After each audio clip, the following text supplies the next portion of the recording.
down, and I went from one celebrity to the next as an opening act. Okay.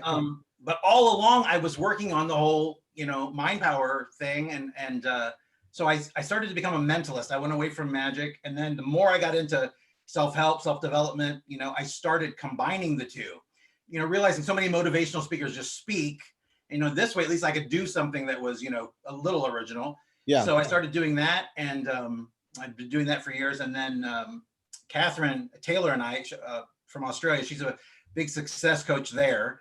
We came up with a business where, where we've joined forces, and we're kind of doing live seminars and virtual things, and, just trying to get this part of the business, going as good as my last business.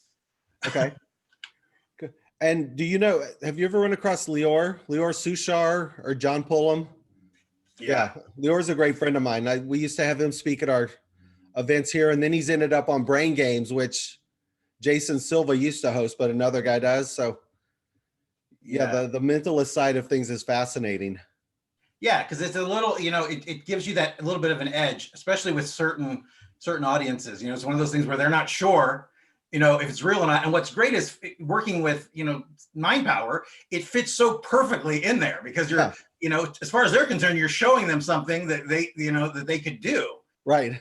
So it creates that, sometimes the belief factor, like when somebody takes a sugar pill, when they're, because if you really believe it, it works. So it's been really cool. A lot of it is mental, all at the beginning. For sure. Yeah. And that's why, so some of the questions I'll ask you as well, just a little on my background may be helpful. So you'll see where the thread goes of conversation, I think. Okay. Lifelong entrepreneur, never had a job. I started retail stores in college selling watches. So you can see I design my shirts around watches. I sort of reverse engineer around watches. I wrote 3 books when I was 20 and had an infomercial at age 20 and 21 called Give Yourself Credit with Tim and Kevin Harrington. So I started learning about direct response and triggers and things like that years ago. I went to work at Travelers Group. This will be the relevancy, and then most of the other stuff we'll skip. At 22, I went to work at Travelers Group. I read 357 books in 6.5 years. Wow. And you say that, but you're like, oh, how? It's simple. It's 1 book per week. And the goal because I was a sales trainer, I was training people to sell insurance. And insurance is all about, I call it psychological jiu-jitsu, but it's not. It's emotional manipulation, pure and simple. So learning these aspects of the mental side, once you start reading through a lot of the books and masters, I used to pick Tony Robbins up when Anthony first started Unlimited Power. I'd bring him in to talk to our groups. Brian Tracy, Tom Hopkins. I was selling stuff for Jim Rome. So I've got this background, and even the BullsEye belief that I've got that's over my shoulder. That's probably 15 different psychological techniques into one of the 10. It's psychological sequencing, it's isolation of faces. So I'm really interested not only talk to you about the book, some of the questions I ask you may be a layer deeper, because I've been through all this and I love it. Last point, 96, I started my first internet company. I was going to do another book. I was going to do a self-improvement book, kind of like Dale Carnegie, How to Win Friends and Influence People. But I was going to do how to meet and attract people using psychology, questions as compliments, all of these sort of trigger things I had learned. And in 96, Brent, it didn't exist. There weren't websites. There was no e-commerce. Right. And I want somebody to build a website, process credit card orders like my 800 service used to do, send me checks and mailing labels. I want to talk on stage and cash checks. Yeah. I'm good at talking. Everything in between, I suck. It didn't exist. So I started my first e-commerce company in 96, building shopping carts and using my credit card account. I was the first master merchant in the world for credit card processing. Took it public in 99, close to $1 billion market cap, and then it wasn't. But that's why, like Jim Rome, I was selling his books online in 96 when they didn't even have a website. Wow. Yeah, so I've got this kind of interesting, but the last point there, and then I want to jump into this. what made the company successful that nobody understood was and I would sure you know NLP. Oh yeah. I was using, because I had learned that first from Tony in the very first book, Unlimited Power in the Eyes, and then I studied Brendler. I read all of those books. I was using NLP in my shopping cart. Oh, nice. Because the checkout button in the upper right, my orders would drop off because that's where people went when they were lying. And I'd move my button down in the lower kinesthetic quadrant and attach a visual picture to the button. My order completions were plus 80%. Wow. In the 90s when the historical was 1.2. Yeah. You know, so I've used the technology to build, you know, I've used this kind of psychology to build technology, if that makes sense. Yeah, that's awesome. Yeah. So with that, this isn't about me, it's about you, but I just wanted some of that kind of perspective in there. So what we're going to do is a little short intro. We'll go quiet for about 5 seconds. I'll do the intro, then we just jump in. Let me set our timer for us. Any questions you have on my end? Hey, I'll do something for you in the middle of this too. I'll perform a little something we can do together. Okay.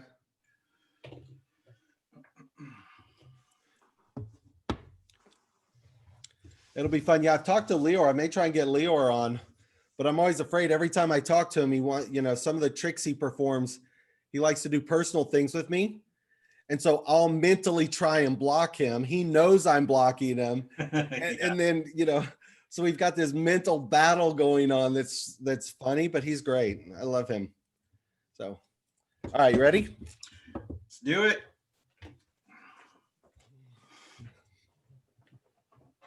Stephen Meade again, back with another Bullseye Guy podcast coming up. A new year is fast approaching, so we are excited for 2021. And what invariably you learn people do is they learn about goal setting, right? Like, what are your New Year's resolutions? How do we set goals? And those of you that know me, I've read hundreds of books. I don't believe people know how to set goals and be specific, but even if they do, the mental aspect of belief, I don't think people really know how the mind works to be successful for all of these wish lists of things they want.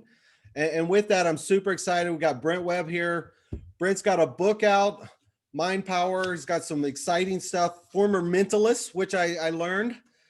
So super excited. Brent, thanks for taking the time. Give us a quick introduction on yourself. Hey, Stephen, great to see you finally. And thanks for having me on. So I have been doing this for 26 years. And just like you, it's the only job I've ever had, nothing else. I really don't have any other. I don't even know what I'm qualified to do. I would literally be one of those guys that are giving you the card at Walmart. I don't know what I would do otherwise. But I started out as a magician, super lucky, met Don Rickles when I was 18, spent a decade as an opening act. I've worked all over the world, the White House 3 times, just been super lucky. But along the way, I started moving into, mind power and learning. I took the chance of, I'm going around the world anyway, and I'm being paid to perform everywhere. So why don't I learn from some of these people? I'm sitting with Joan Rivers, I need to be learning from these successful people. So it's what really got me away from being a magician into a mentalist. And then now, into more of a mind power expert. So that's my story. And so with the magician side, what brought you into that? Were you interested as a kid? Did you learn you had a skill? If we call mentalist a skill set or a gift, I'll let you pick that one. But what sort of got you into this? It's a curse. It's not a gift. Yeah. Depends on which side you're on. If you're on the other side of the mentalist, it could be as well. Yeah. I mean, I started out as a little kid, little chubby kid, like all little magicians usually. It's a little, kid who's awkward for some reason. Yeah. I got a magic set.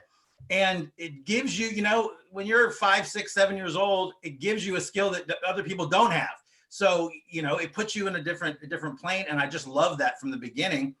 But my dad used to do this thing where he would, hide a coin in his hand. And I was very intuitive from a young age, and I would know where the coin was.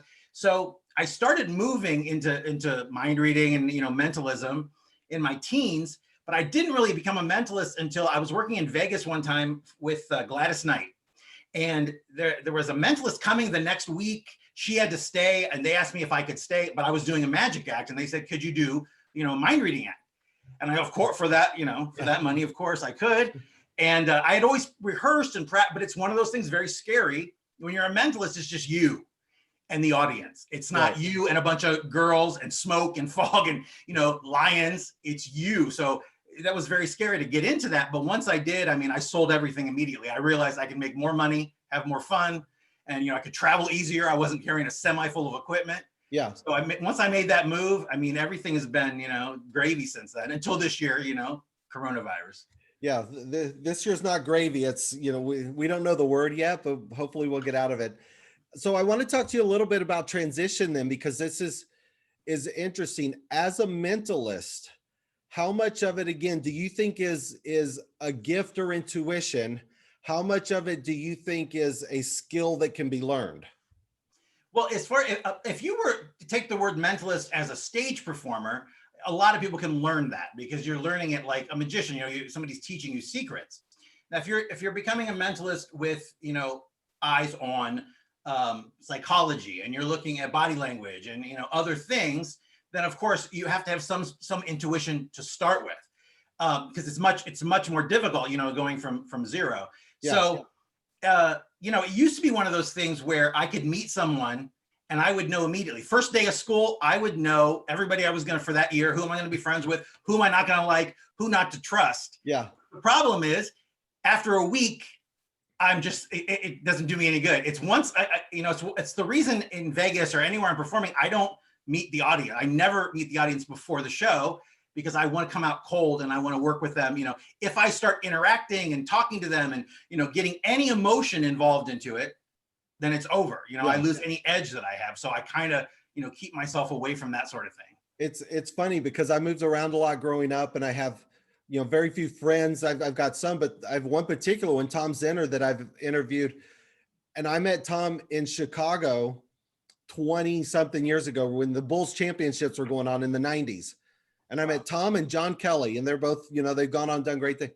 And to your point, Brent, when I met Tom, I'm like, you and I will be lifelong friends. John, probably not. And and John Kelly's a great guy. He's amazing, but there's different energies and different connections. And when you learn that, I think it's a great skill set. And that's kind of what I want to talk about again, because even with me, a lot's in sales, and there's groups of people, sometimes they're like, oh, well, so-and-so doesn't like you. And I go, well, that's okay. I don't like everybody either. So it's not always our job to have everybody like us. We just need to know who we can get along with. And so from what you did with the mentalist side, how did you start transitioning into the program you have now? Talk to us about the program and the book.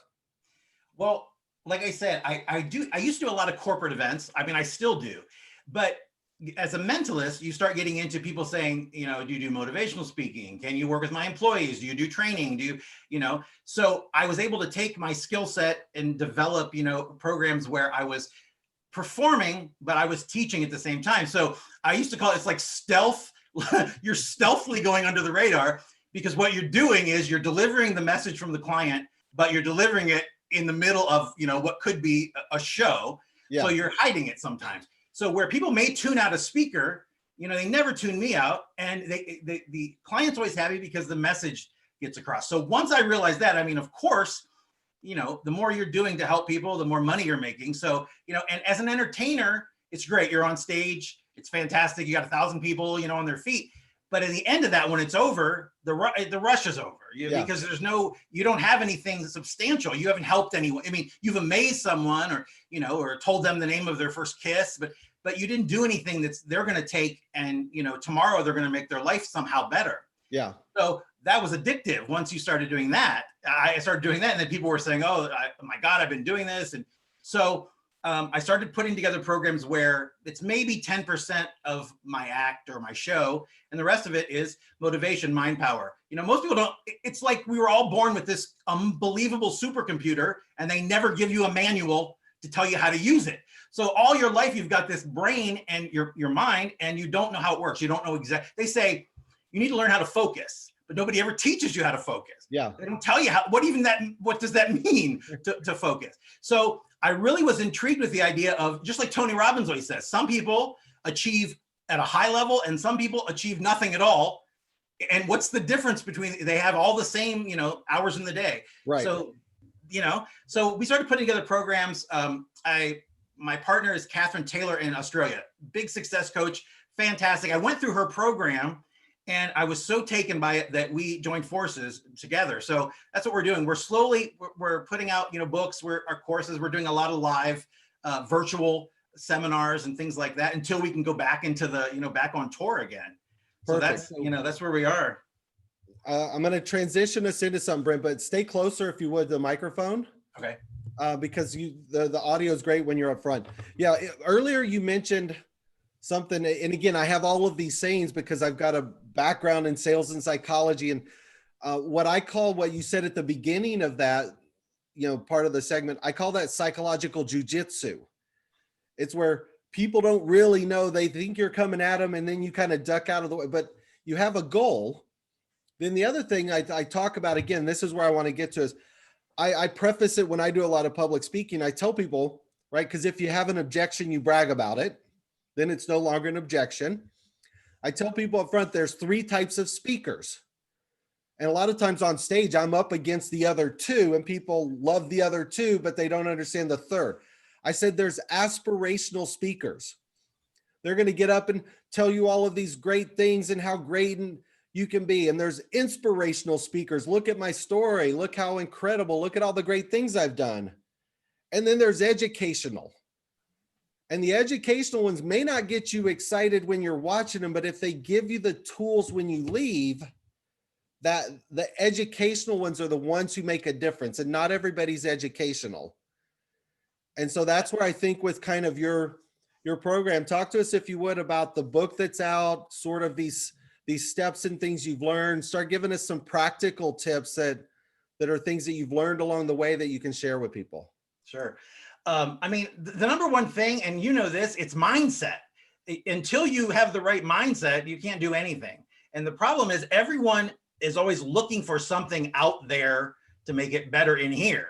Yeah. When it's the other way around. So, you're always looking for validation from a person. When I meet the right girl, I'm going to be happy. When I get the right job, and you're constantly going your entire life from one thing to the next and never getting, the happiness that you think.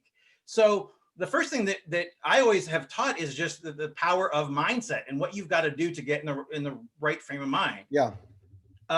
What we have, if you, on the website, successsecrets.net, the ebook there is free, and it's 5 steps to the perfect mindset.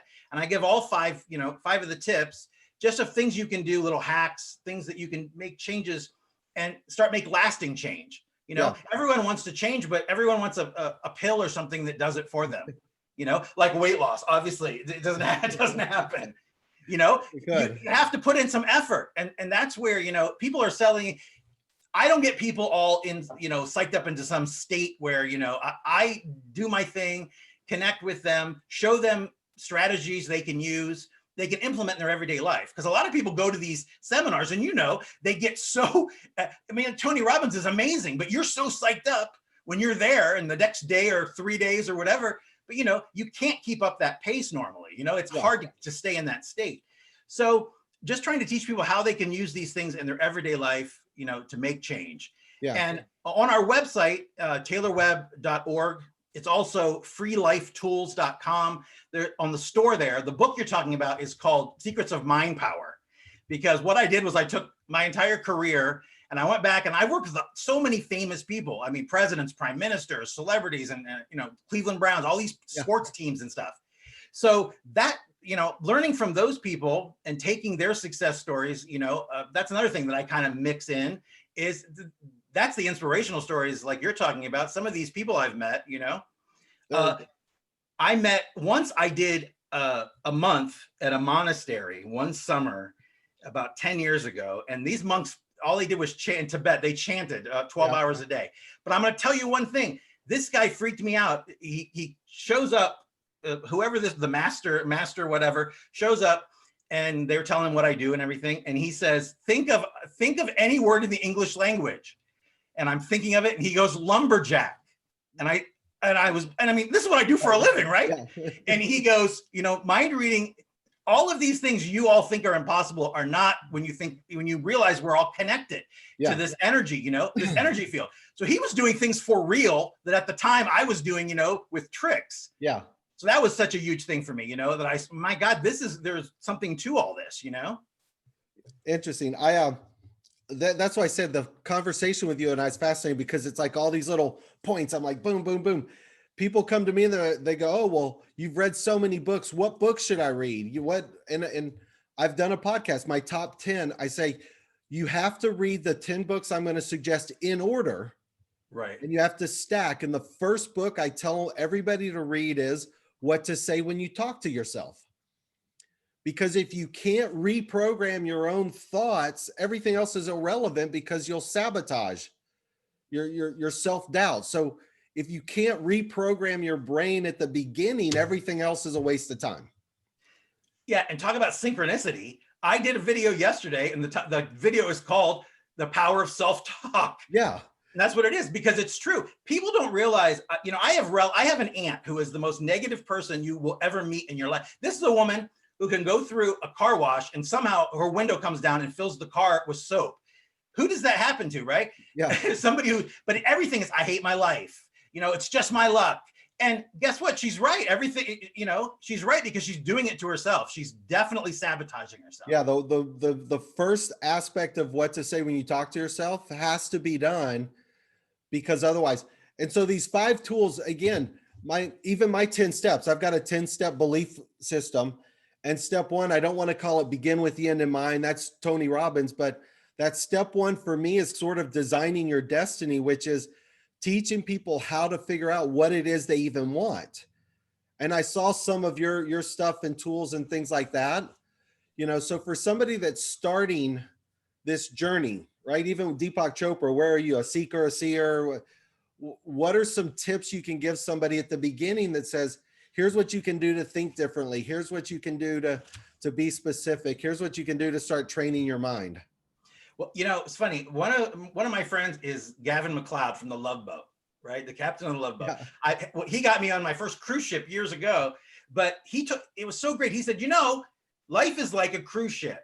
And I'm like, yeah, okay, this is going to be great. I'm going to hear some Love Boat story. But what he said was so profound, because we don't know our goal. And he said, think of a cruise ship. If you had a cruise ship that had, the crews on board, they have all these navigational equipment, every night they set it, and the next morning you wake up and you're in the next port, because the ship, but if you did the same thing, went up to the bridge, flipped on the controls, and everyone left, the ship's just going to crash somewhere, because there's no destination.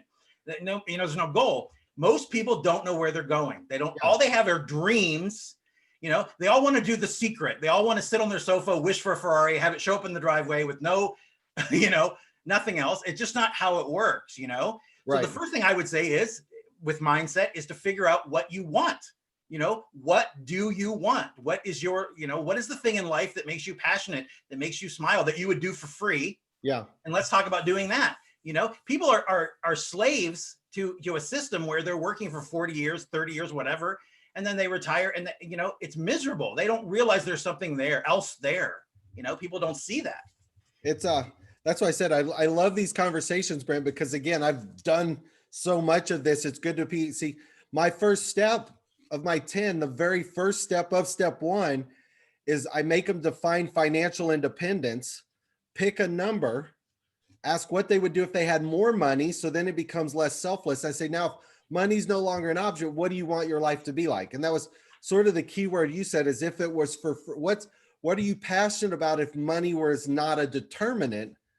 And people just say, don't even know mentally how to get to that point. And so you sort of have to walk people through a process, but most people don't know. They don't know what makes them happy. They don't know what financial independence is. They can't define rich. I said $3 to a guy in India might be rich. Here's $3.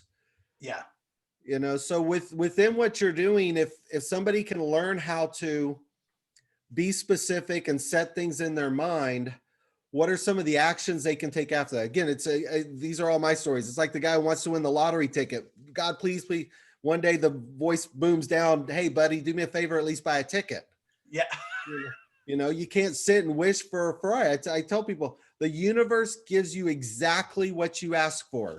if you work for it, but you better be really specific, because usually it's not what you thought you wanted because you didn't ask the right question.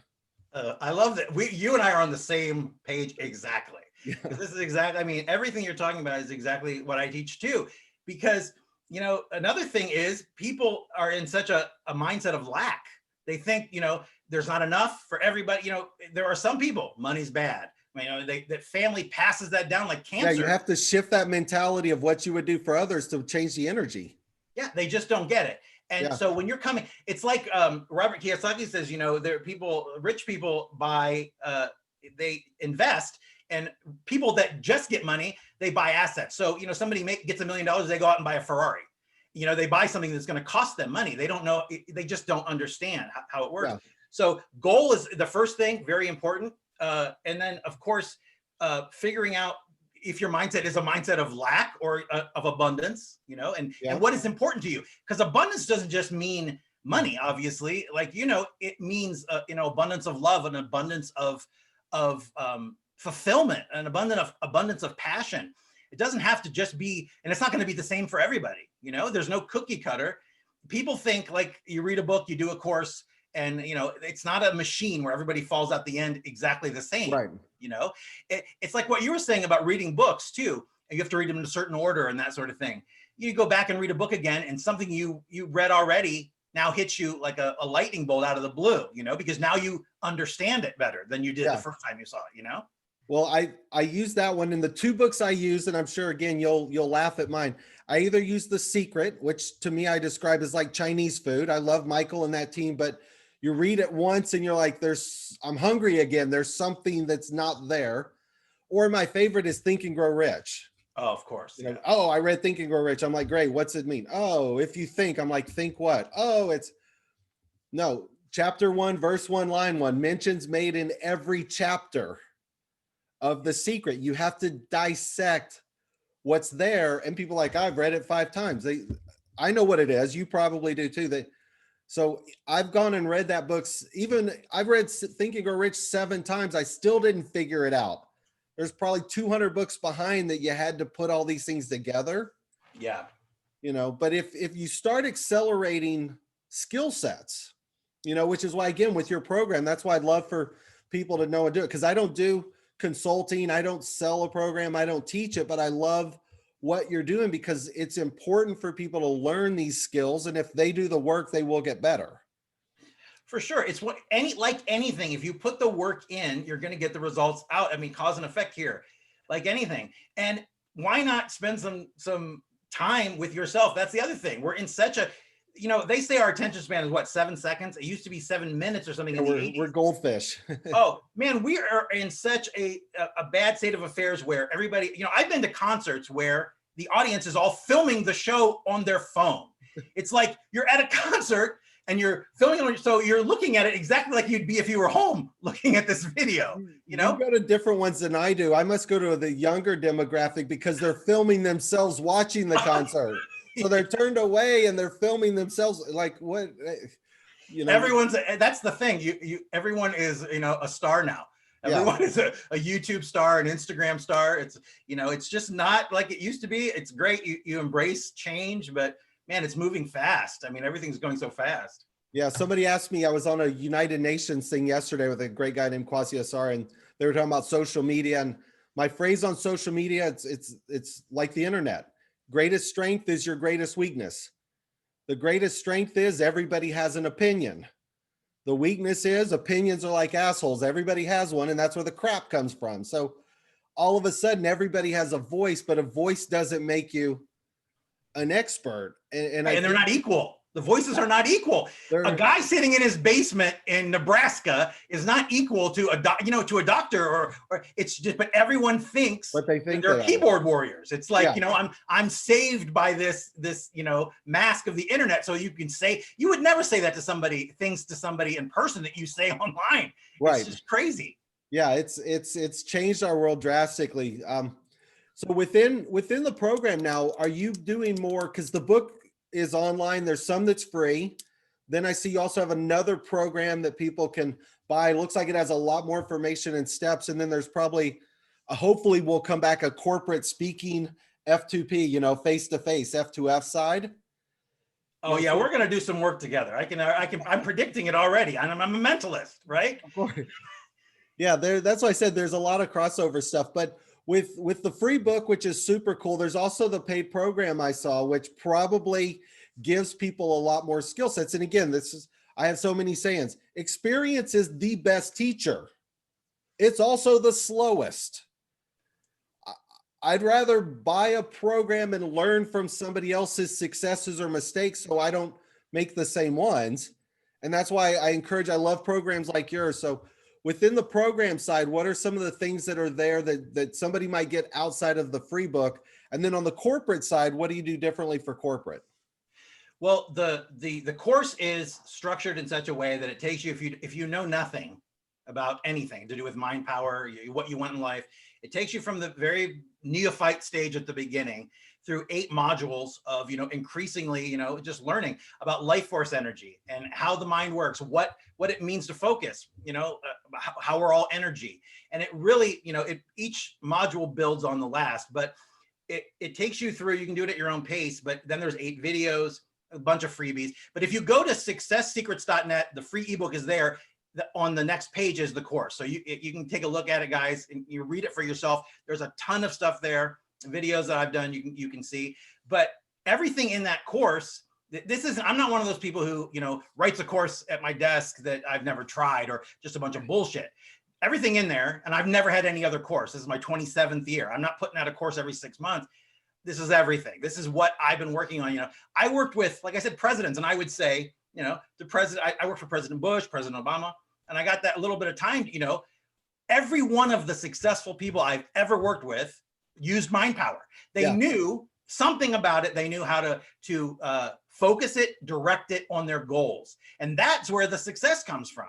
Everybody else has got a million distractions. The outside world is influencing your mind, which is what they want to do.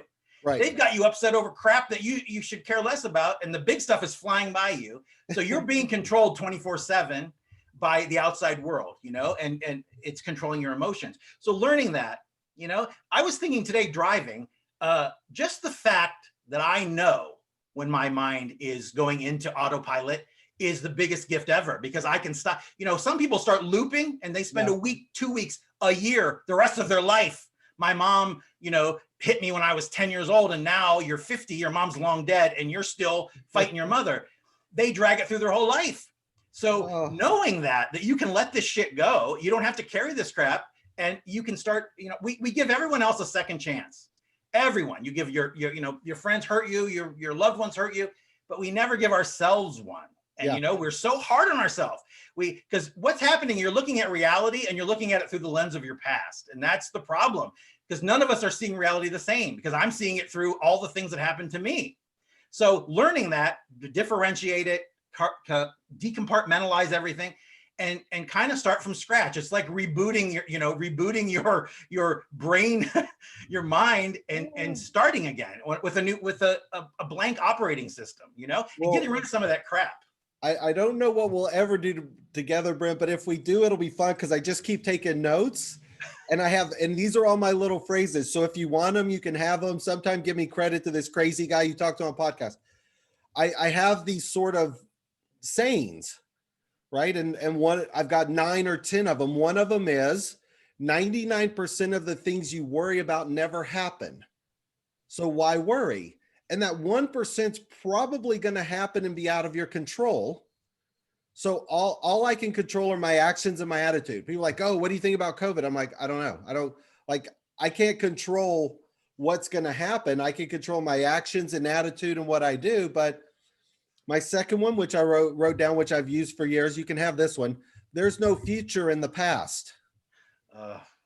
Yeah. These people are like, oh, well, what about this? I'm like, I don't know. Well, I don't think backwards. They go, well, what do you mean you don't think backwards? I'm like, there's no future in the past. I remember things historically, but I don't remember time.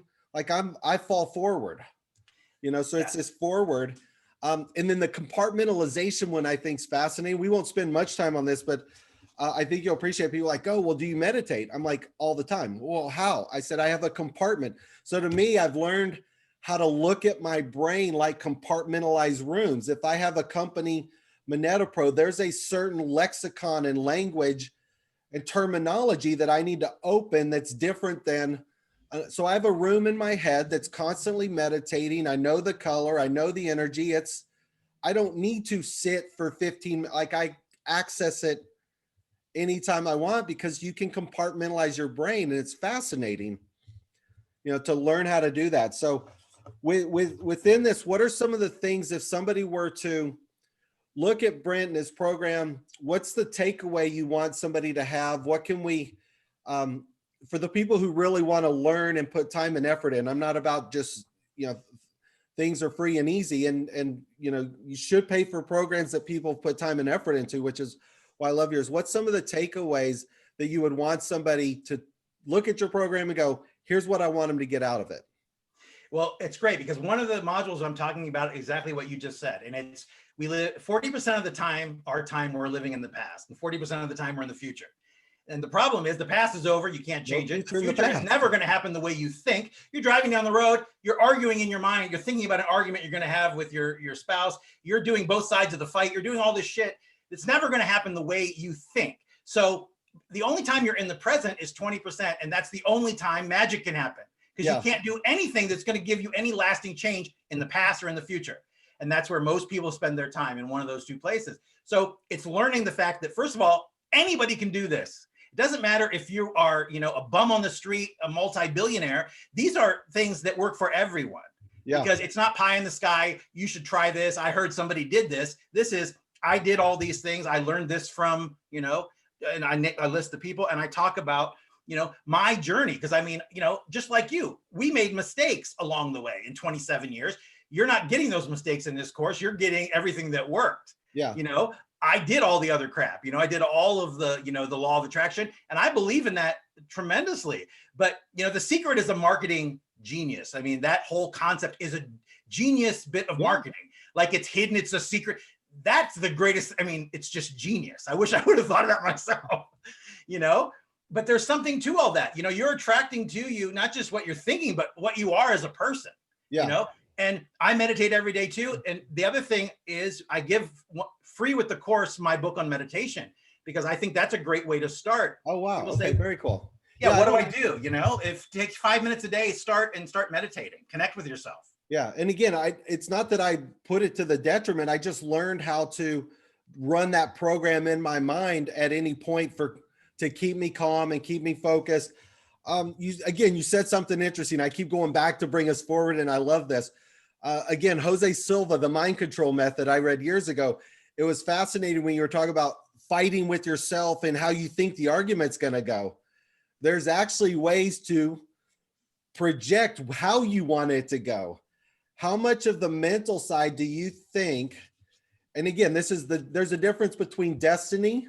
Oh, it just happened because it happened, and define destiny, which it happened because I created it. So do you think, as a mentalist, this will be my last question, because I want people to get your program. Do you think you can control and influence other factors? Just like the argument's a great example. You're driving, there's going to be a fight with somebody.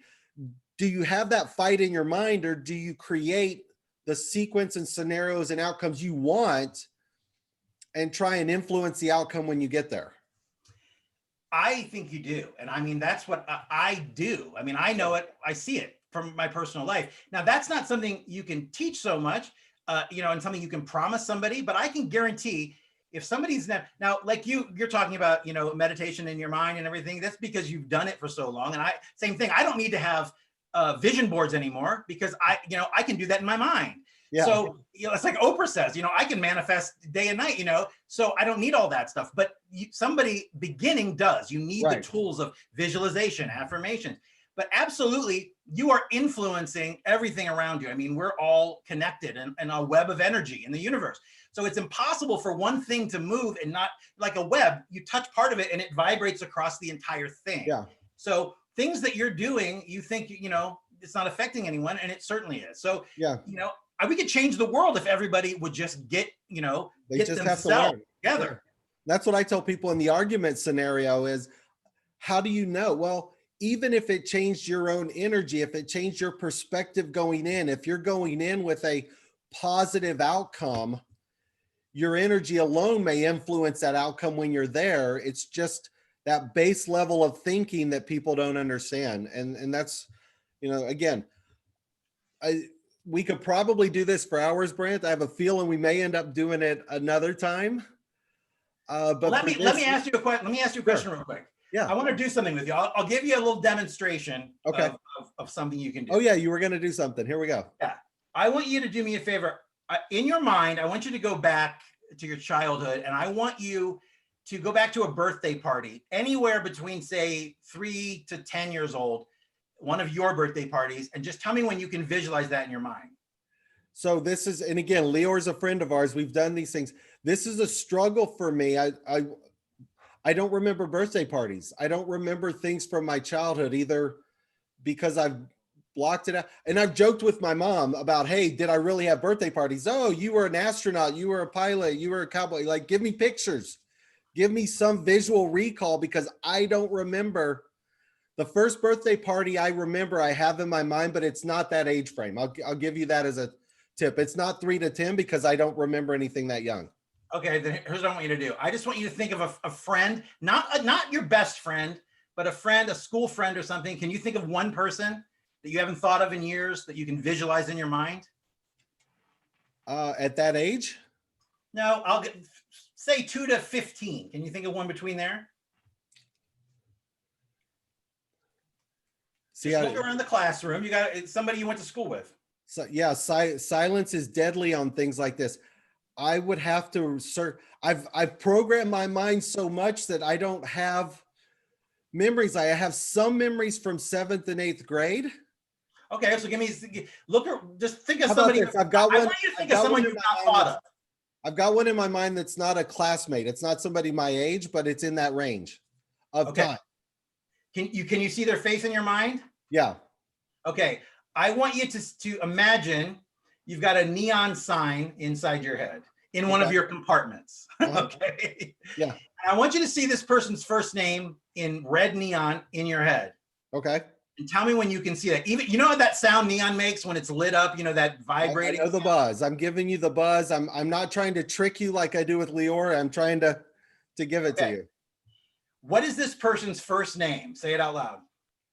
His first name is Fern, it's Fernando, but his first name is Fern. Okay, so like F-E-R-N. F-E-R, yeah.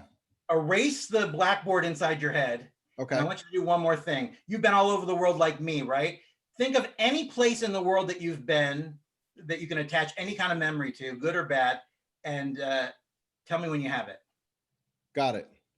That was quick. All right. What place are you thinking of? Monaco. Okay. I did the President's Cruise for Crystal Cruises once. We did Monaco. Yeah, at the casino there too. Okay.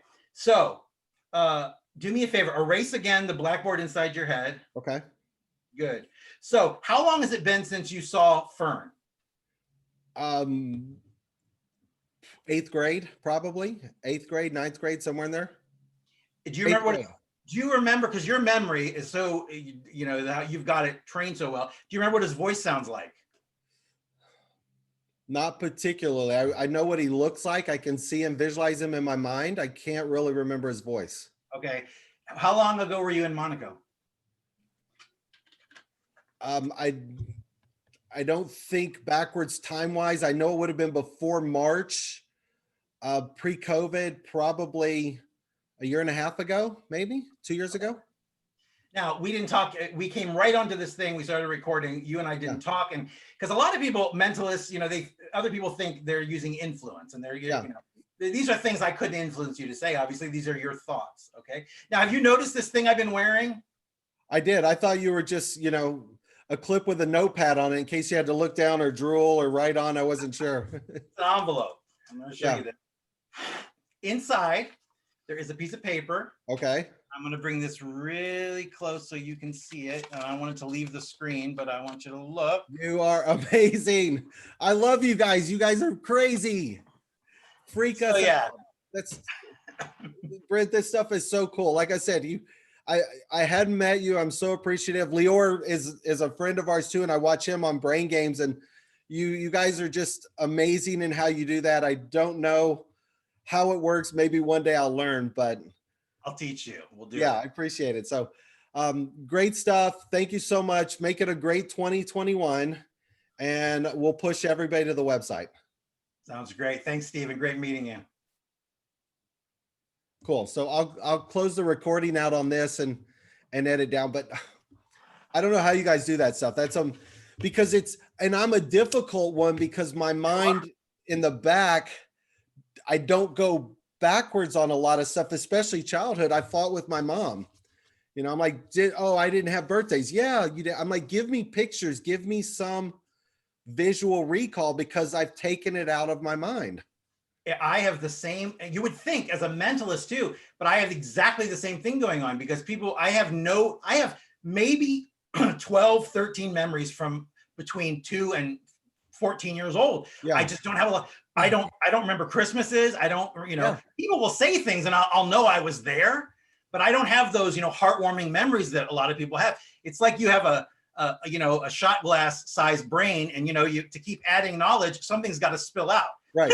So, and it's kind of the same thing is if there's conversations, there'll be trigger points that I can maybe access some of it, but otherwise and with time, like I can remember the Monaco stuff definitively. I can remember where and what and who I talked to, but I'm motivated by the people and the process, not the place, right, and not the time. I don't know how long ago it was. The only reason I remembered March is COVID started in March. That was my last trip to Dubai.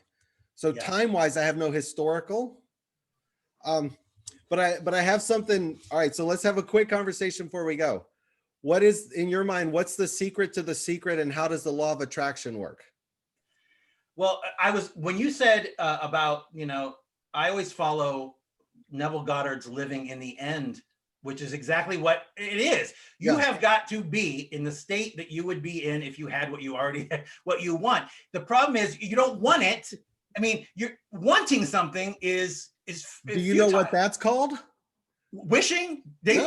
No, Brent, I have phrases for all of this. I have dissected this for years. It's the state I live in. It's called peaceful frustration. Yes. I live in the moment of attainment. I know I can see everything. I'm on the mountain. I feel it. I have that energy. I've just never climbed the mountain. I don't know when I'm going to get there, but I already live in that moment. So I call it peaceful frustration. Like, I just don't know when I'm going to get there. The frustration is the journey up the top, not am I ever going to make it? It's also letting it go. It's not carrying it around. Will it, because as soon as you start thinking, is it going to happen? When it's not going to happen. Yeah, detached from the outcome. Yeah. So I think Neville, and who is a Florence Scovel Shin? She wrote that book in the 1920s, the not the secrets of, oh my God, what is that book called? It's The Secret. I mean, it's pretty much everything everyone teaches now. She taught back then. And Louise Hay reprinted her last book. I can't remember. Look her up. Florence Scovel. It's Shinn, I think. Okay. But one of her books was Your Word is Your Wand, about positive affirmations. And it's like the Power of the Subconscious Mind, that book. There's a religion in there. Because of course in the 1920s, you have to look at it through the lens of today, and take the information that's gold. But I really think that religion got perverted somewhere along the way, and it always has been faith in yourself. Some preacher took it as, you need to plant faith in my ministry. Yeah. It's more of having the faith in yourself. So somehow the word faith got perverted now to mean religion, when faith, belief, it's in you. You have to believe it in you, and then everything comes to you, So again, law of attraction, how's it work? I mean, that's how I do it, by being in the state that I would be at the end. Would you have something different? I'll share with you my video. I did a video years ago. I share it with very few people, called The Secret to the Secret. Yes, show me. I broke down, Brent, I kid you not, you'll love that. I broke down the science behind exactly how the law of attraction works, the 3 scientific principles that Napoleon Hill hints about. And in Secrets of Success, 17 Laws, he sort of gets there. I'll share the video with you, but it's literally the science of how it works in our brain. And when you watch it, and I'm not overselling it because I don't sell anything, but your brain will collapse in a way where all of a sudden the belief level goes higher. It's just, it removes that small layer of self-doubt. I'll share it with you and you let me know what you think, I love but it. it's the science of it. I'm reading right now. Catherine sent me last night, The Science of Getting Rich. You know, the old book by, what's his name? Have you ever read this? Because if you haven't, I'll send it to you. It's called The Science of Getting Rich by Wallace D. Waddles. Okay. And it's everything that Bob Proctor, I mean, it is word for word from the 20s, and it's everything that everyone is teaching now. I'll send you a copy of this. But yeah, I'd love to see that video because, man, talking to somebody who understands that this is, you know, so many people just write it off. That, this is bullshit because I didn't get the Ferrari I dreamt of, you know?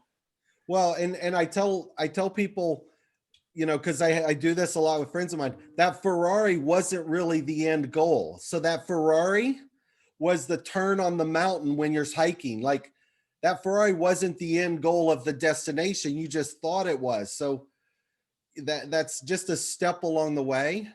Yeah, because they say, "What do you want?" And then somebody, I want $1 billion. Okay, I'm gonna give you $1 billion and drop you on a desert island. Do you still want them? No. Yeah. You want the feeling you think you're gonna have from the thing. You don't want the thing. You want the people looking at. Remove the money to figure out what they want. Yeah. It's like, oh, I want to go on vacation. Great.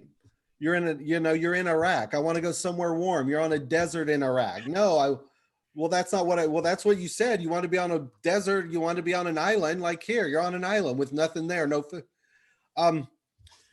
Last thing, and then I'll send you this. The video, when you watch it, I tried to learn telekinesis. You know, for a while, I'm like, oh, does this work? So I'm trying to move objects and I'm trying to move things and learning to do, again, back to your point, it was trying to teach my brain focus. And part of the focus was trying to focus on moving an object. Yep. And I never had success and stuff, but what I did do, and this is in the video, and again, the video is me shadow box, because for years, I didn't want anybody to know it was me. They're going to think I'm wacko. But the exercise is I took a candle years ago with smoke because I thought, what's the most amorphous thing I could try and move? And mentally, I learned to move smoke with my mind by learning how to project energy onto this. I could never move solid objects, but I learned to move smoke. And it took me probably 3 months constantly doing it, believing it was going to happen. And the first time I moved it, I'm like, oh shit, did that really happen? And that's the problem, because it's always, did that just happen? You know, Catherine and I we had a conversation one time that was so, like you're talking about, your brain just goes into some other level that you're getting all these things, you know? And I went into meditation that night, and in my living room, I have a 65-inch television, literally blew up. It was on. The mic, I opened my eyes, the microwave was flashing. I could see the numbers on the microwave, and that TV has never worked since. It blew out whatever was wrong. And there is energy. We control a huge in the room with energy. I tell people that I've said that for years. I spoke at Peter Hewitt Institute, and I make the joke, hey, don't let me touch technology, it blows up. No. First year I was there, the projector blew up. Second year I'm there, the laptop didn't work. Third year I'm there, they gave me markers, and I go to the blackboard, the marker didn't work. I was in the hospital in Kansas City just a couple of days ago. My mom was there with COVID, and I'm in the room. They're coming in with this wand, trying to scan her. She's like, oh, it's not working. I said, it's me. No, it does. I said, trust me, I'm going to walk out of the room, clear my energy. I walk outside the room, Brent, and I hear beep. She's like, oh my God, it worked. I'm like, yeah, I know. Like the energy that we project's fascinating. If there was a way that, because I love the way everything you're talking about too. If there was a way to teach people, everybody, we could, you know, I have a course, we have books, but you're dealing with such a small amount of people. You could literally change the world with what we have here. I'm going to share the video with you. Again, I'm not trying to sell it to you because I don't sell it. When you watch what I've created, please do me a favor and call me back, email me, say, this is stupid. It made sense. Like, I'm really fascinated on your feedback on it, because it's the best way I've ever learned on the science of how it works to learn the manifestation. And then that was where the bullseye thing came from, is I learned how it works with attraction and energy. But then I learned if you're not specific enough, you're creating things that you think is what you want and it's not. Yeah. You know, it's also letting life, people don't let life unfold. Everyone wants to control. The reason we're all pitted against the universe is because we want things to be a certain way. We want things not to be the way we don't want them. And we are trying every day to twist people and things and make them fit into our tiny mind instead of letting life unfold. My actions and my attitude. All right, I'm gonna leave you with one more thing. I keep saying one thing, but it was funny when you said people say they want $1 billion. All right. And I tell this a lot. I share a lot of my stories because it's successes and mistakes. And I tell people, I especially do this with college kids. And I say, I learned goal setting when I was 24. Some of it, Think and Grow Rich, Brian Tracy, like, begin with the end in mind with Covey. And one of the goals I set for myself is I wanted a company worth $1 billion when I turned 33. And I worked for it in Virtual Sellers, my e-commerce company. The day I turned 33, it was in March of 99. The companies were 980, 987. Like, to me, it's close enough. So I had a public company worth $987 million the day I turned 33. That's awesome. People are like, oh my God, that's great. You hit your goal. I'm like, no, you kidding me? And then I do this, Brent. I won't do it all with you for role playing, but I make them guess. There's 4 reasons that wasn't the specific goal. You want to guess what one of them was? Wait, there were I wanted a company worth $1 billion when I turned 33. Okay. What's wrong with that goal? Well, first of all, I mean, it sounds like an ending, right? 30. I mean, is that something? No, here, we don't have time for all this. It's really so simple. And it's frustratingly fascinating where, again, this is where I started learning these things. I love that. Here's the 4 parts that are wrong with that. There's 4. Okay. Number 1, I asked for a company worth X. Stephen was worth Y. As in, why do I only own 8%? I only owned 8% of the public company by the time we were there. Company had $1 billion. I only owned 8% of it. Problem 1. Problem 2. I didn't know there's such thing as a 144 restricted lockup. As a public company, I couldn't sell my stock for 12 months. Wow. Problem 3. There's a thing called a tech bubble. Yeah. I didn't know what a tech bubble was. I didn't know your company could go down. By the time I could sell, the company was worth about 320 because of the bubble.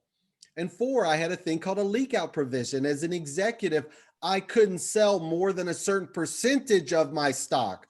Okay. So I'm watching the stock. Having a company worth X is irrelevant to your personal net worth of Y. Right.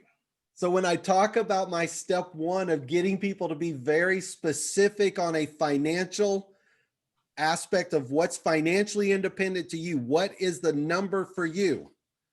I don't care what the company's worth. I know what I want to build. The company could be worth 10 or I don't care. Like, what can I do that's Yeah. So that's amazing. Learning these things of how to be specific is what I've kind of focused on through the years. Yeah, that's great. So I will share the video with you. I appreciate it. This will get edited down to the 30 minutes we had. Cool. I'll share the whole thing with you as well, though, just because if there's segments in there or things that you want, you can keep, but the 30 minutes will be the 30-minute section. Now, is it cool if I give you credit on this? We can put some pieces on YouTube and everything, right? And link I'd love for you to, right. Any of that. Just again, I keep saying this is the last thing. If I can I just for 2 minutes real quick?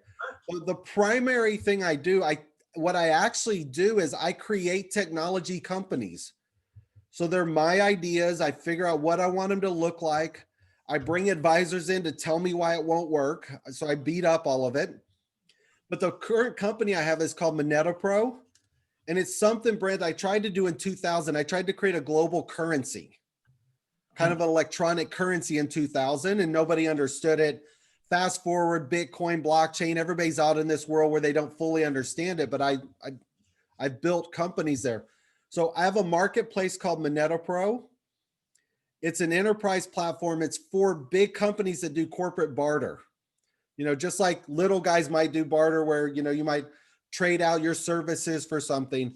At a big level, a company like Ford, a car company, will trade cars for computers and airlines and things like that. So we've built an online marketplace like an Amazon, where a company, airlines, automotive, manufacturing, can list assets, sell them, get electronic credits, their trade credits, use the barter trade credit to buy another asset.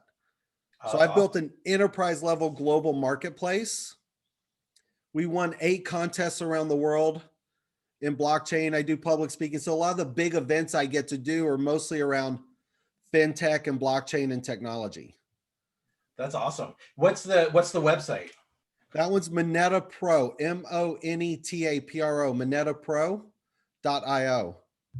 Because I work with a lot of, huge Fortune 500, Fortune 1000 companies. I've done Ford many times, Google, and I do a lot of, I'll tell you, sports teams I'm finding sports teams have an almost infinite reservoir of money. Yeah. They can pay $50,000, $100,000 because the mental aspect for athletes is huge. Yeah. But we definitely let's do some, I'll take a look at all this. There's got to be some things we can do together for sure. Help each other out. Yeah. So that's what I said on the corporate side. If there's certain companies you're trying to work with, again, I'm good on targeted names. That's what this bullseye is over my shoulder. Again, I'll send you all this. This is step 3 of the 10 that I have in my 10 steps. Step 1 is design your destiny. Step 2 is what's in it for you. What's in it for me? Reprogram my mind to figure out how to add value to you, to see where I fit. I have to figure out what's important. But this step 3 for entrepreneurs is what's the emotional value of what you do? What's cool about Brent as a mentalist or as a public speaker? What are the best industries? Sports teams, insurance, real estate, like there's key industries, financial services. Within there, what are the companies you want to target? Within the company, who do you sell to? What's the title? And then who are the 5 people by name that you want to meet? And it's this sort of psychological, I call it a bullseye, because if I know who the 5 people are you want to meet and what companies you want to get into, I can help you. If you say, oh, who do you know that wants a mentalist or sales trainer? I'm like, I know 32,000 people. I don't like, let's break it down. Yeah, that's awesome. I'll check this out for sure. Definitely send me that video because I'm excited. I would love. Yeah, I'll send you that one as soon as we get done. It's on YouTube. It's basically the secret to the secret. But if you watch it, it's 13 minutes, all 3 steps of how law of attraction works, and then some of these exercises. Awesome. I love it. All right, Brent. Thanks so much, buddy. I'm going to stop the